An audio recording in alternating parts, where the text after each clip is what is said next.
बोले महाराज, जब भगवान ने रुक्मणी जी के साथ विवाह तो कर लिया, वही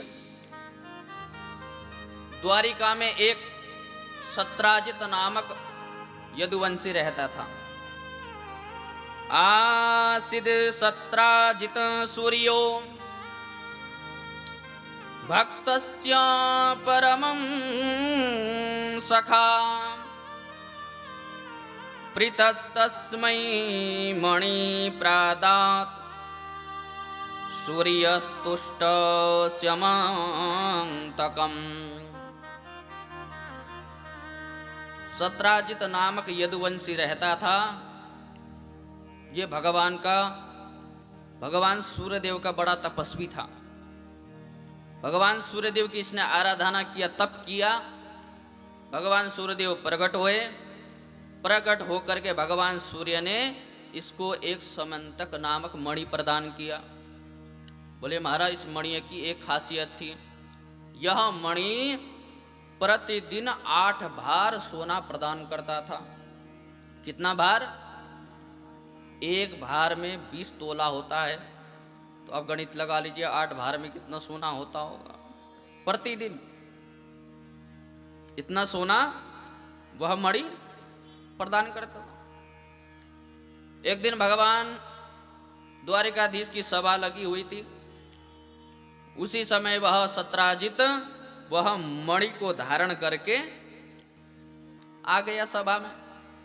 अब आ रहा था तो सामने से सभी राजा लोग देख रहे थे, भगवान देख रहे थे। ऐसा लग रहा था जैसे कोई सूर्यदेव भगवान स्वयं आ रहे हो, क्योंकि जो मणि की चमक इतनी तेज थी। ऐसा लग रहा था साक्षात अग्नि नारायण आ रहे हो। सत्राजित आया, सभा में बैठा। भगवान ने कहा, महाराज ये क्या चीज है? सत्राजित ने कहा, यह मुझे सूर्यदेव ने प्रकट दिया है, ये मणि है। इस मणि से प्रतिदिन 8 भार सोना प्राप्त होता है। ऐसा कहा तो वहां सभी राजाओं ने मिलकर के भगवान ने भी कहा, एक काम करो, तुम इतना सोना करोगे क्या? अरे इस मणि को यहीं द्वारिकाधीश को समर्पित कर दो। इसमें से जो धन निकलेगा, स्वर्ण निकलेगा, इससे जो गरीब लोग हैं उनको भोजन हो जाएगा, उनकी सेवा हो जाएगी। ऐसा जब द्वारिका की सभा में कहा सत्राजित से, तो सत्राजित सोच लगा, देखो इनको मेरी मणि को देख करके इनको लालच आ गया। जब ऐसा कहा तो वहां से खड़ा होकर के सत्राजित अपने घर चला गया। अगले दिन की बात, सत्राजित का भाई था जिसका नाम था प्रसेन। सत्राजित का भाई था जिसका नाम था प्रसेन। उस प्रसेन ने क्या किया, भैया से कहा, भैया से कहने लगा, भैया ये मणि को प्रतिदिन आप धारण करके चलते हो, कभी हमें भी देखा दो, हम भी पहन लेंगे। प्रसेन ने ऐसा कहा तो सत्राजित ने वह मणि भैया को दे दिया। भैया को दे दिया तो प्रसेन ने वह मणि पहन करके गले में डाल करके जंगल में चला गया शिकार खेलने के लिए। अब जंगल में शिकार खेलने के लिए गया तो मार्ग में शेर मिला। शेर से युद्ध करने लगा। शेर ने इतना जोर को मारा कि प्रसेन की मौत हो गई। शेर ने क्या किया, वह मणि ले जा के आगे चलने लगा शेर। अब शेर आगे जा रहा तो मार्ग में जामवंत जी मिल गए। कौन मिल गए? जामवंत जी ने देखा कि कुछ वस्तु है जो चमक रहा है सूर्य के समान।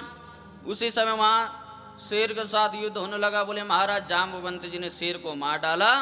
वो मणि लेकर के अपनी गुफा में चले गए। वो जामवंत जी की एक बेटी थी जिसका नाम था जामवती। ले जा करके जामवंत जी ने वह मणि अपनी बेटी को समर्पित कर दिया। बेटी से कहा, लो तुम्हारे लिए चीज खरीद कर लाया हूं, बड़ा सुंदर है, खेलो इसके साथ। कहकर जामवंत जी ने वह मणि अपनी बेटी को दे दिया। अब द्वारिका में सत्राजित लौट करके नहीं आया, प्रसेन लौट करके नहीं आया, तो सत्राजित सोचने लगा, पक्का वो मणि पहन करके गया था मेरा भैया, पक्का उस कृष्ण ने मार दिया होगा, द्वारिकाधीश ने मार दिया होगा और मणि को छीन लिया होगा। मन में सोचने लगा सत्राजित। अपनी पत्नी के पास गया, जा करके कहने लगा, मुझे तो ऐसा लगे मैं द्वारिका में वो मणि को पहन करके गया था, कृष्ण की नजर उस पर पड़ी थी द्वारिकाधीश की, मुझे तो ऐसा लगा उसने मेरे भाई को मार के मणि को छीन लिया है। अपनी पत्नी से कहने लगा, लेकिन ये मेरी शंका है मन में, तू कहियो मत किसी से, मैं बस तुझसे ही कह रहा हूं। पत्नी कह लगा, अरे स्वामी आज तक आपकी बात मैंने किसी से कही है। उसी समय उसकी पत्नी दूसरी पड़ोसन के पास चले गई। पड़ोसन से कहने लगे, एक बात पता है तुझे? पड़ोसन कहने लगे, क्या बात है? बोले, कहियो मत किसी से। पड़ोसन बोले, नहीं मैं किसी से नहीं कहूंगी, आज तक तेरी बात मैंने किसी से कही है। बोले, कहा है क्यों?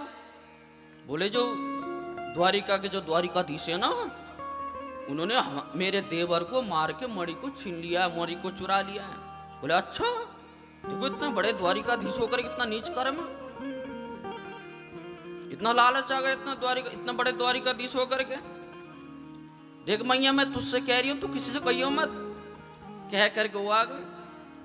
अब वो फिर दूसरे के पास, वो दूसरे से कहने लगे, उससे भी कहने लगे, कहियो मत, मैं बस तुझसे ही कह रही हूं। बोले, महाराज ऐसे करते करते करते करते पूरे द्वारिका में बात फैल गई। धीरे धीरे ये बात मेरे कन्हैया के कानों तक पहुंच गई। कानों तक पहुंच गई तो भगवान सोच लगे, राम राम, चोरी कियो किसने, पहनो किसने, वो नाम मेरो बदनाम, कलंक है रो मेरो नाम। भगवान ने उद्धव जी से कहा, उद्धव जी जरा चलो मेरे साथ, खोज के आयो मणि है कहां, हमारो नाम बदनाम है रो यहाँ।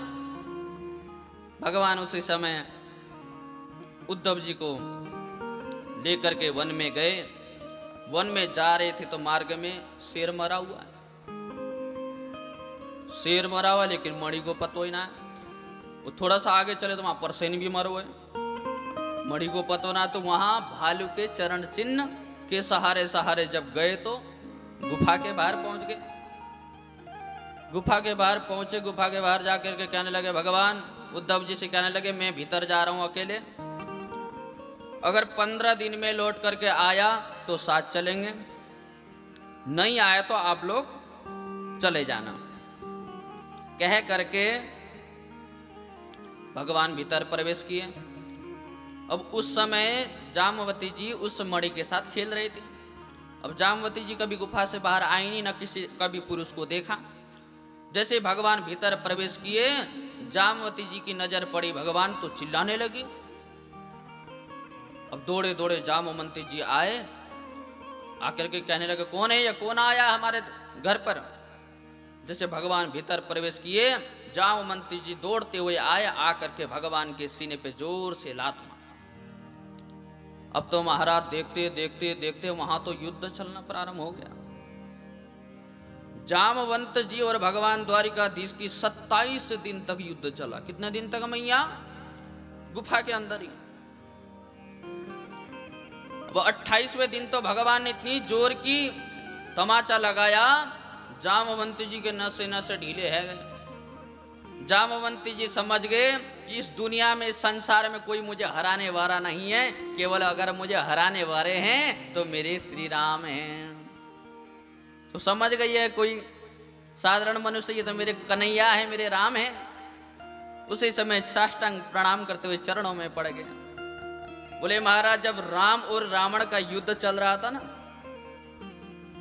अगर जामवंती जी चाहते ना एक तमाचे में रावण को कल्याण कर देते, लेकिन जामवंती जी ने युद्ध नहीं किया। लेकिन उस समय भगवान राम और रावण का युद्ध चल रहा था।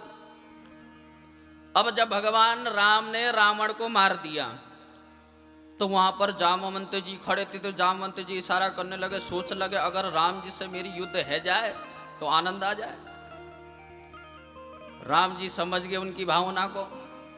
राम जी कहने लगे, अरे जामवंती जी, अभी हमारी उपाधि बड़ी है, अभी तुम्हारी छोटी है, छोटे बड़ा को पीटे तो शोभा नहीं देता। कोई बात नहीं, तुम्हारी जो मन की इच्छा है ना, मैं द्वापर में पूर्ण करूंगा।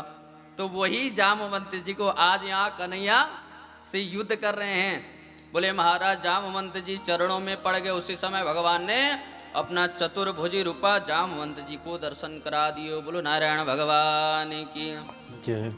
चतुर्भुज रूप नारायण का रूप भगवान ने जामवंत जी को दर्शन कराया, तो जामवंत जी भगवान नारायण के स्वरूप में भी श्री राम जी के दर्शन कर रहे हैं। बोलो रामचंद्र भगवान की जय। राम जी के दर्शन कर रहे हैं। अब तो बैठाया जामवंत जी ने कहा महाराज किस कारण आगमन हुआ है भगवान?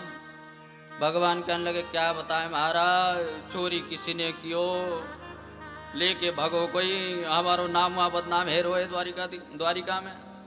बोले महाराज ये मणि जो तुम लेकर के आए हो ना, ये हमारे ऊपर कलंक लगो है।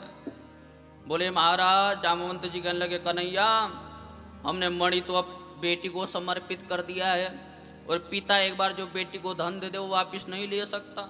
इसलिए महाराज अगर आपको मणि चाहिए तो आप मेरी बेटी के संग विवाह कर लीजिए, वही आपको दहेज के रूप में मिल जाएगा मणि, और ले जाइए। अब भगवान क्या करते हैं, भगवान ने बड़े धूमधाम से जामवती जी के साथ विवाह किया और मणि लेकर के आ गए। बोलो द्वारिकाधीश भगवान की।